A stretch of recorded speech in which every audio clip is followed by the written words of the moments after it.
At my graduation dinner, I thought I'd finally get a moment of peace. Instead, my dad raised his glass, laughed, and said, "You're old enough to pay rent or get out."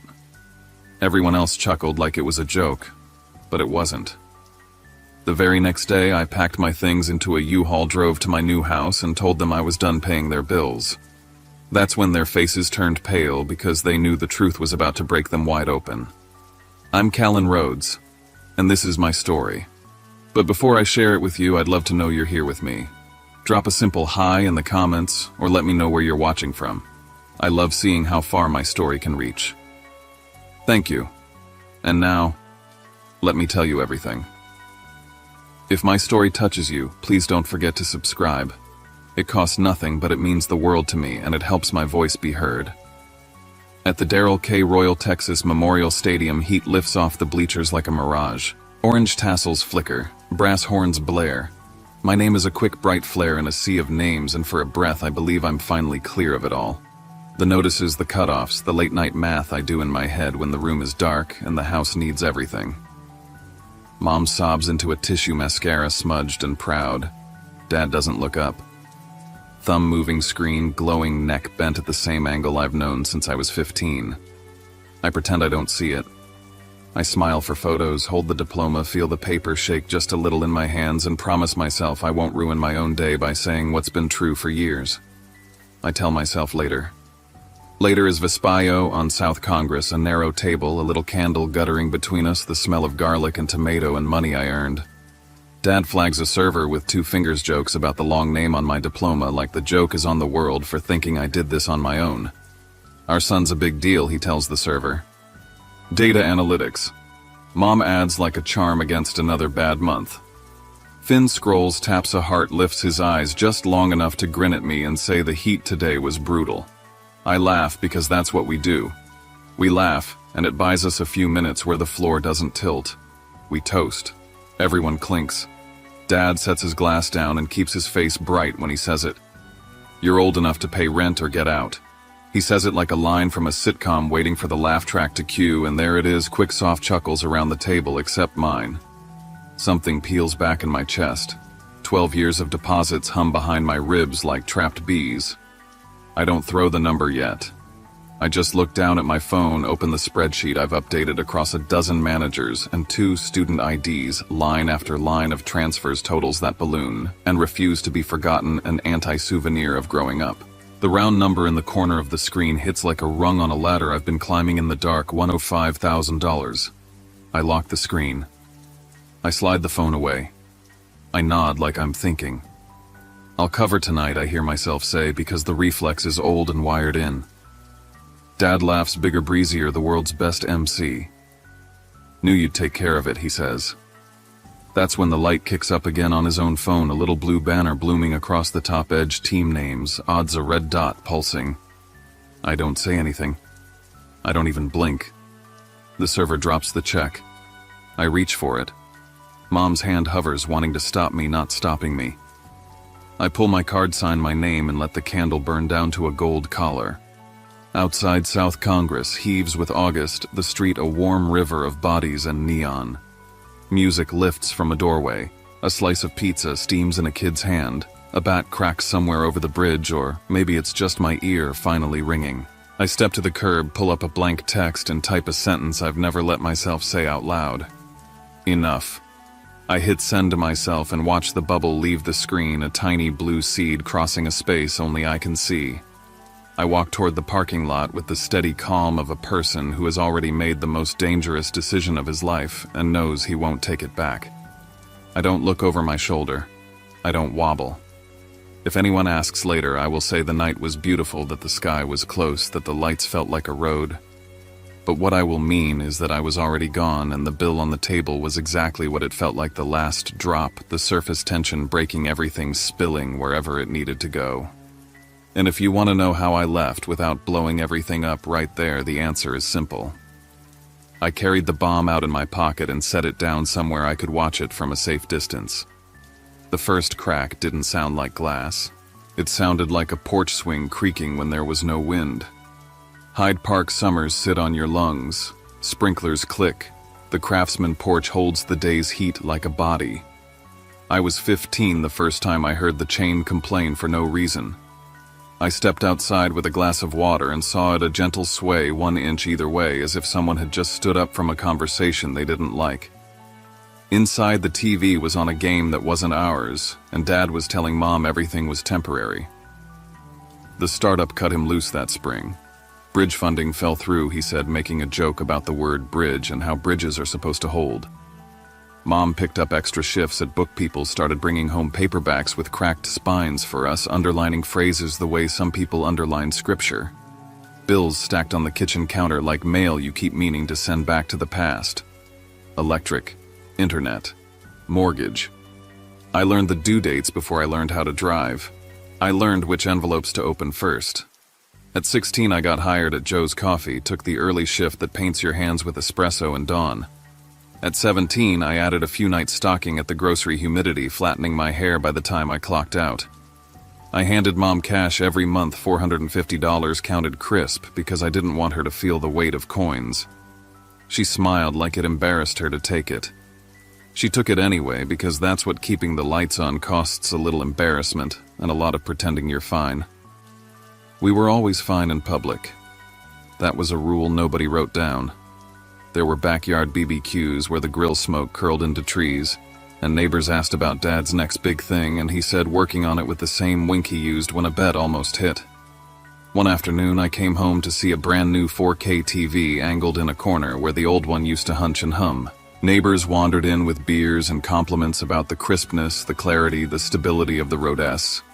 I stood near the sliding door and watched the porch swing tick on a breathless day, 1 inch either way, like a metronome only I could hear.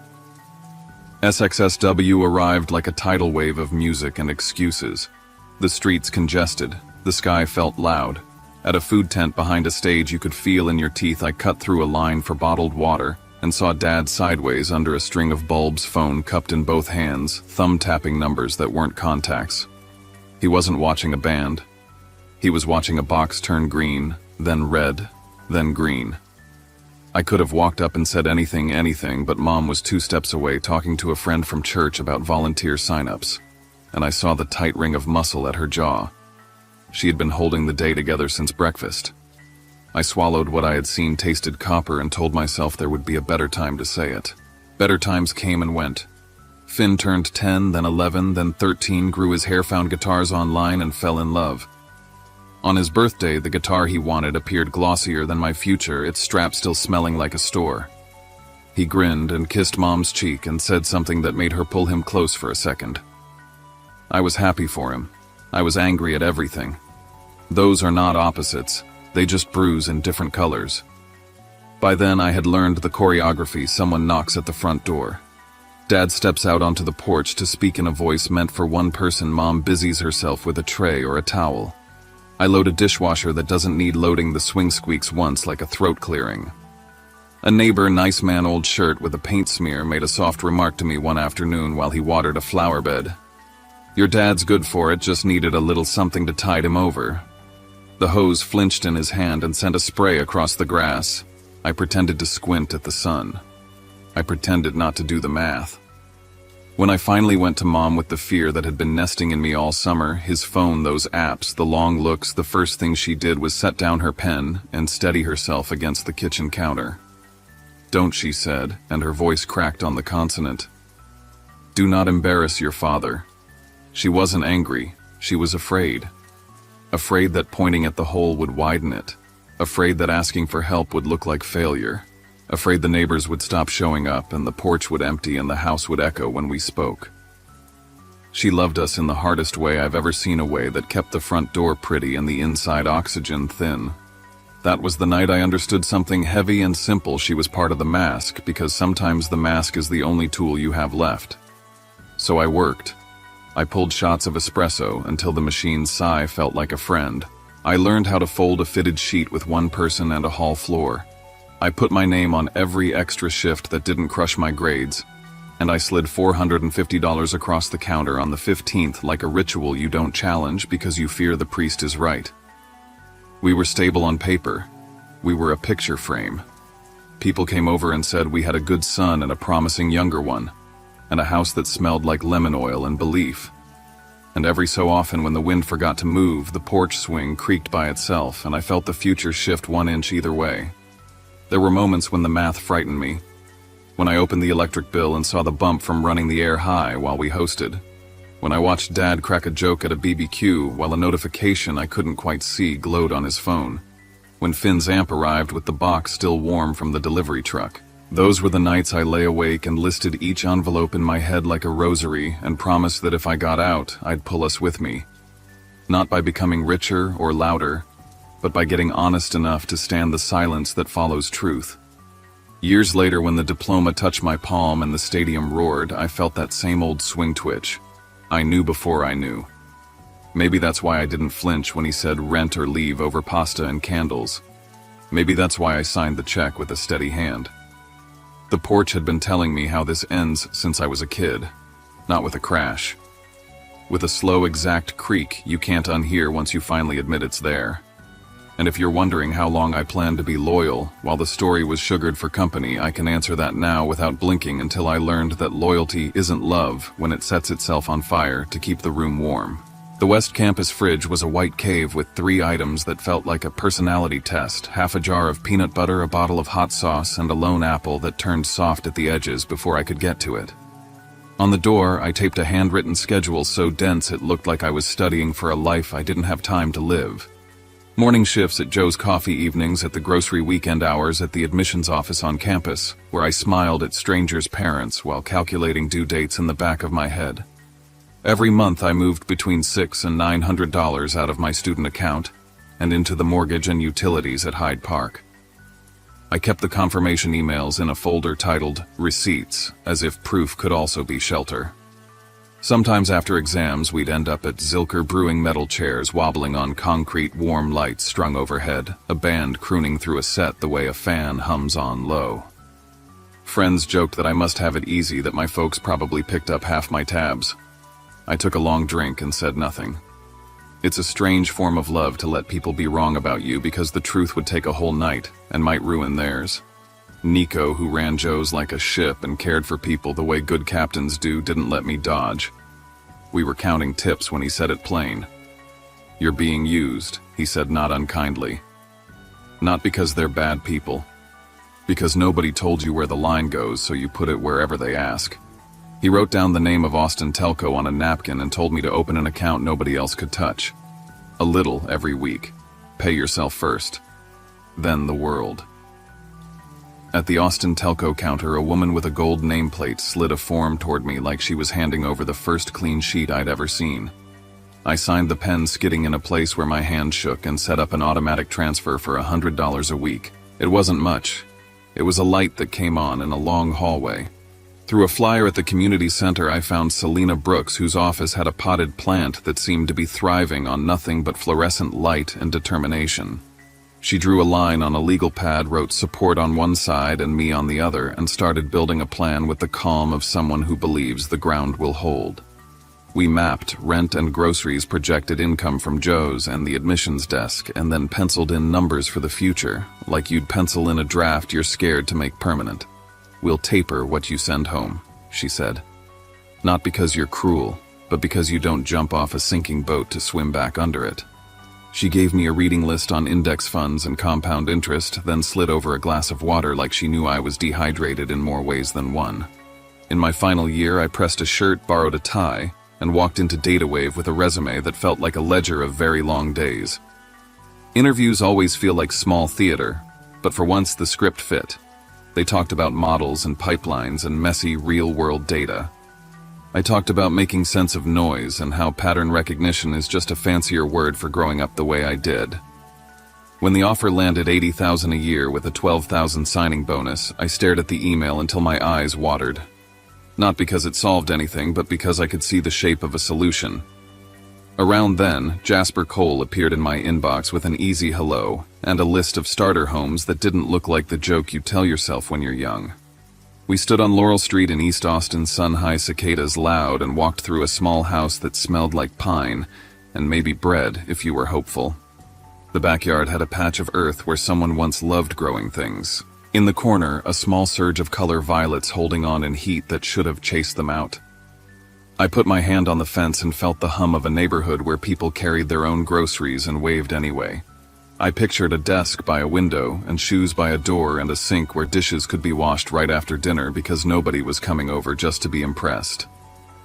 The first-time buyer program turned paperwork into a mountain. I climbed in a pair of cheap sneakers. I signed for the inspection with palms damp, signed for the appraisal with a heartbeat in my throat, signed the final stack with a notary who kept candy in a bowl and told me I'd done a brave thing. I kept the purchase to myself. Not out of malice, out of self-preservation. Secrets are heavy, but sometimes they weigh less than a fight you know you'll lose. During those months, the math at home bent in ways I couldn't ignore. A neighbor from 2 doors down waved me over while he coiled a hose, eyes kind, voice careful, and mentioned that Dad had borrowed $5,000 just to tide him over. I nodded and thanked him as if he'd brought a casserole, then went home and stared at my phone until the numbers aligned with a different story. Transfers into an account I recognized from a different kind of notification. Bets that looked like rescued dogs when they won, and like holes in drywall when they didn't. The ground inside me shifted a degree enough to change a horizon. One night at the kitchen table, our old kitchen lemon oil and a bowl of fruit arranged like a magazine spread. Mom told me she had moved some of what I sent to cover a barbecue for the neighborhood and a few nice things so people wouldn't worry. Her hands trembled when she said it. She talked about how shame isolates, how people pull away if they smell collapse. I watched the way her eyes shone with love for us and fear of the world, and understood that intention and impact can live in different houses on the same street. I didn't yell.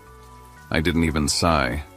I went for a walk and counted the porch lights on the block gold squares in the dark and promised myself I would build a life with a front door that didn't require costumes just to answer it.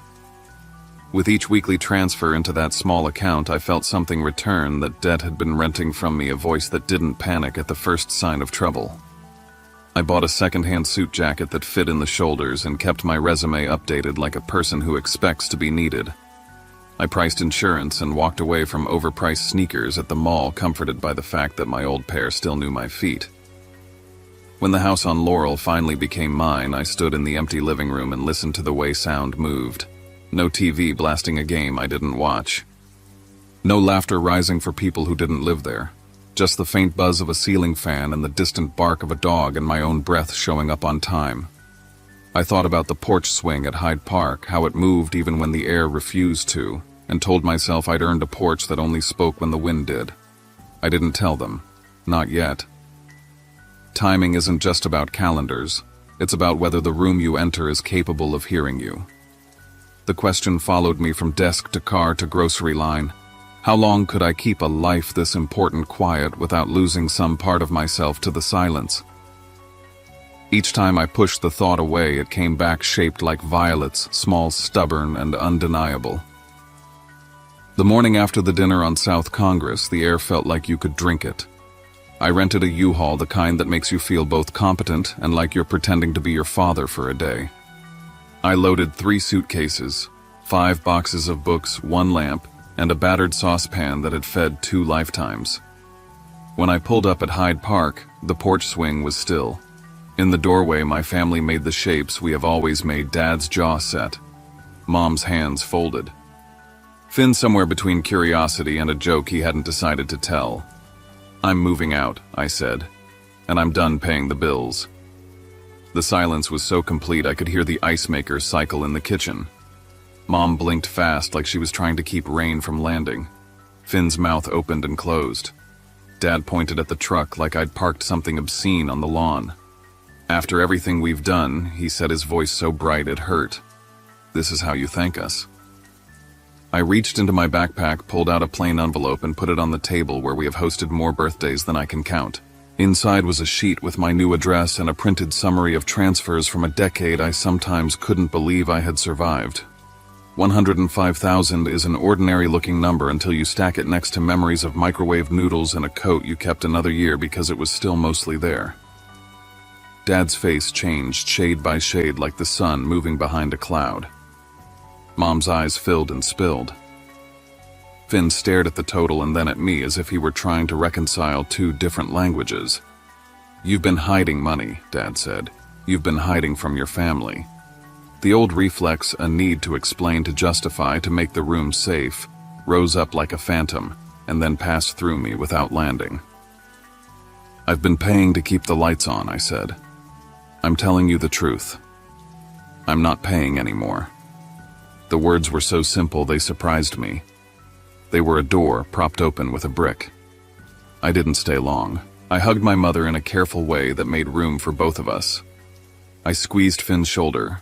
I nodded at Dad because there was nowhere in the space to put anything else. Then I climbed into the truck and drove the familiar turns in reverse down streets where I'd learned to ride a bike past hedges I'd trimmed as a teenager for neighbors who tipped in warm cookies and compliments. Laurel Street was quieter than Hyde Park in the late morning, a kind of hush that felt like permission. I backed the truck into the short driveway and opened my own front door. The room smelled like new paint and clean wood. I set the suitcases down and listened to the house accept their weight. The mattress arrived shortly after, then a small sofa, then the desk I'd ordered with a click that felt like a promise. When the last delivery driver left, I stood in the middle of the living room and realized that freedom sometimes sounds like nothing at all. Loneliness walked in with its shoes off and sat on the floor next to me. It didn't try to make conversation, it just breathed. I made coffee in a dented French press and drank it by the back window, watching sunlight reach for the violets and the violets reach back. The quiet made me dizzy in a way that wasn't unpleasant. A soft knock came, 2 beats and a pause. On the porch stood a woman with a tin of cookies and a smile that had seen a lot and decided to keep going anyway. "I'm Maggie from next door," she said. I saw the truck. "Welcome." She handed me the tin without ceremony, then pointed at the patch of flowers with casual pride. "Those come back every year no matter what." We talked about trash pickup and the best place for breakfast tacos, and when she left, I realized I hadn't had a conversation that gentle in months. That night, after I'd assembled a bed frame with the kind of focus people reserve for surgery, I sat cross-legged on the rug and opened my laptop. I scanned my budget, adjusted a line or two, and stared at the total like you stare at a horizon you thought was for other people. My phone buzzed on the floor. Messages stacked up in a row I didn't open right away. I knew at least one of them would be from home, carrying a tone that would pull on the oldest ropes in me. I let the screen go dark. The violets held their color in the last light. The house made small settling noises the way new places do. Somewhere in the neighborhood a dog barked and was answered. A car door closed. The air moved.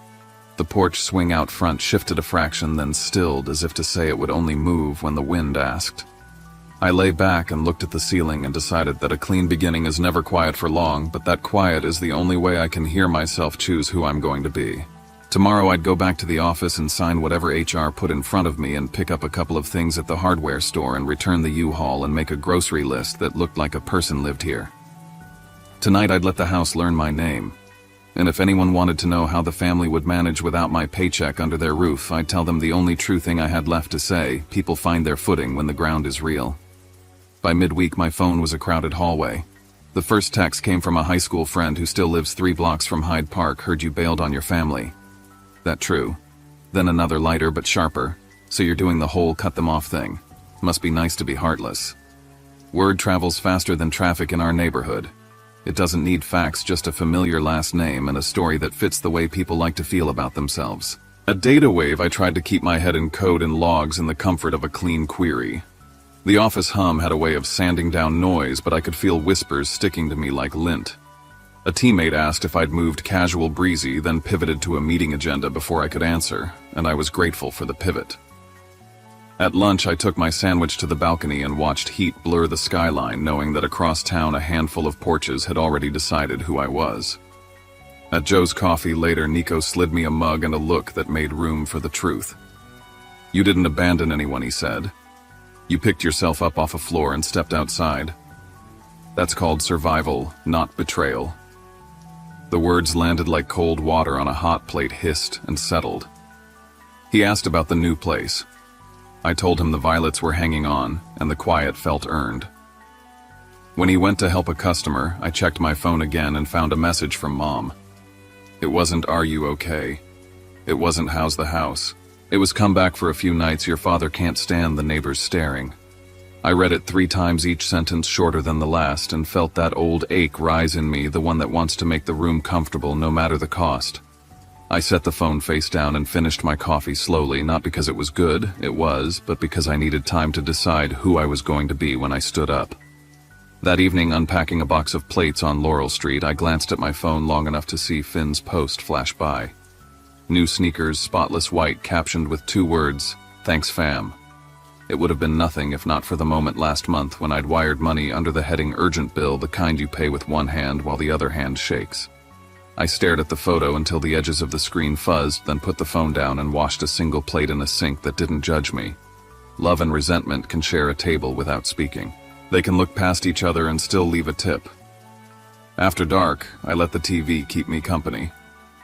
A game flickered into a commercial that might as well have been a mirror, new interface, brighter colors, odds crawling like ants across the bottom of the screen, a promise that everything hard could be solved by prediction and nerve. I remembered the angle of my father's neck when a bet was live, the way the room went quiet around his focus. For a moment I felt the pull less toward money than toward the certainty that money pretends to offer. I turned the volume down until the ad mouthed silently at me, then hit power and sat in the dim light until my eyes adjusted. I thought about inheritance that isn't genetic so much as rehearsed reactions learned in the dark, patterns practiced until they look like instinct. I found the notebook I keep near the couch and wrote a single line hard enough to carve the page beneath it. If I give in now, I lose myself for good. The next day, the rumor grew legs. A neighbor's cousin told a co-worker who told a friend who DM'd me to say the street was buzzing and maybe I should apologize first, just to keep the peace. I typed and erased 3 versions of the same sentence and sent none of them. At the office, a manager congratulated me on the move and asked if I needed time off to settle in. I said no, and meant it. The more hours I put into work that had a beginning, middle, and end, the more I remembered my own shape. Late that night, alone in my living room, I let myself feel the isolation fully. It wasn't empty. It was precise. Everyone's expectations had left the house, and the echo they made on their way out told me exactly how large they had been. Before bed, I stood at the back window and watched the street go soft. A cat ghosted along a fence. Somewhere, a screen door closed with a clap that sounded like a period at the end of a sentence. I turned off the last lamp and let the quiet fold over me. In the dark, I pictured the old house and the meter on the side clicking forward into 0, imagined the refrigerator defrosting into a stubborn puddle. I knew what came next because pressure has a choreography. When the lights go out, the story we've been avoiding stops, ducking behind furniture. It stands in the doorway and waits. I fell asleep with my jaw unclenched for the first time in months and woke with the same line from the notebook in my head, steady as a handrail. If there's a mirror in this city, it isn't in any neighbor's opinion or a comment thread or a glass storefront on South Congress. It's in the moment you choose your life with both hands and accept that someone will always mistake that for cruelty. And still, as the sun pushed up behind the trees, a separate thought formed beneath all that certainty. When the power at Hyde Park gets cut, how will they arrive and who will I be when they do? They showed up on a heat-heavy afternoon with the kind of urgency that turns a knock into an alarm. I opened the door to the 3 faces I know better than my own, and a 4th panic wearing all of them. The power at Hyde Park was out. The fridge had warmed. The house smelled like something leaving. Finn, cheeks flushed and voice thin, said the band had suspended him until he could pay his share for the studio. Mom's palms were open as if to show she was carrying nothing but air. Dad's eyes skipped past me, landed on the room, and hardened when he realized what kind of room it was.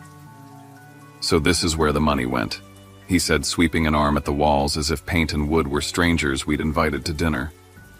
He didn't have to say the other words. They were all over his face: secrets, betrayal, selfish. I stepped aside and let them in. The air conditioning hummed the way relief does when it knows it has a job. I asked if they wanted water. Nobody answered. I brought glasses anyway.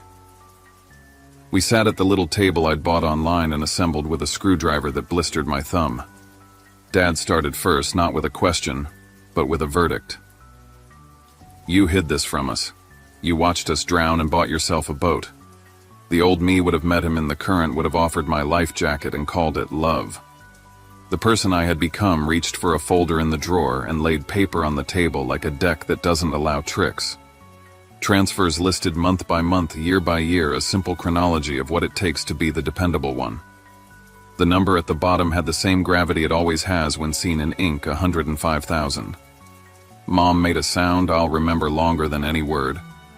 Finn stared at the page, then at me, then at the page again, recalibrating something private. I didn't raise my voice.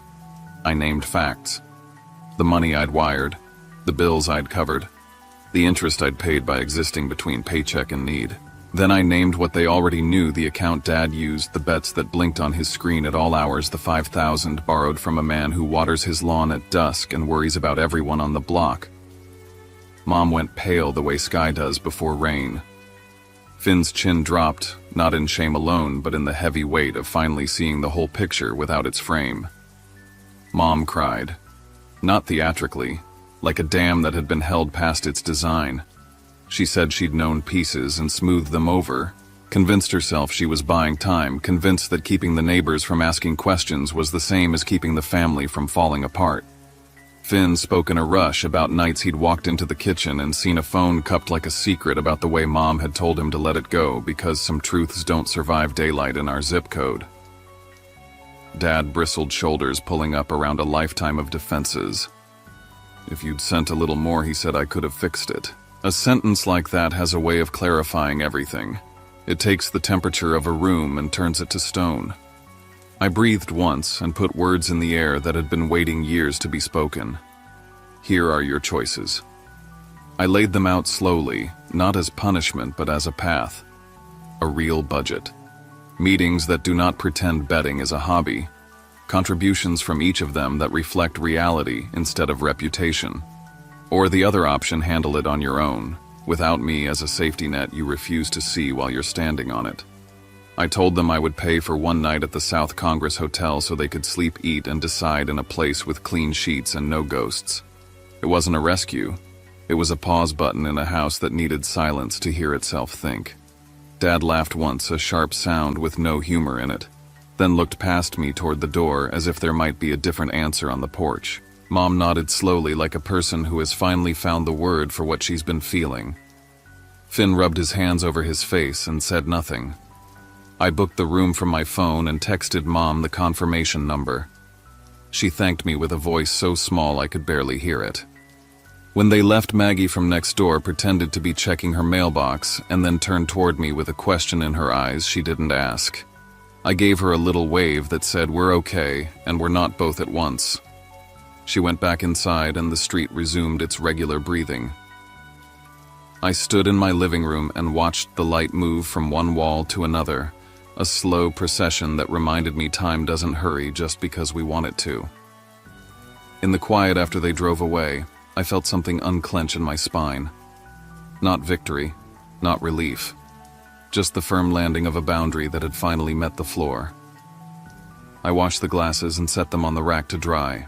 I turned off the ceiling fan and listened to the house be a house. Later, I sat at the window with a notebook open and a pen resting in the crease, waiting. Outside, the violets held their color without needing anyone to clap for them. Inside, the chapter that had run too long found its period. Tomorrow would bring a decision I couldn't control, and for the first time in years, that thought didn't scare me. The power had gone out on one story. Another was learning how to keep the lights on without burning down the room.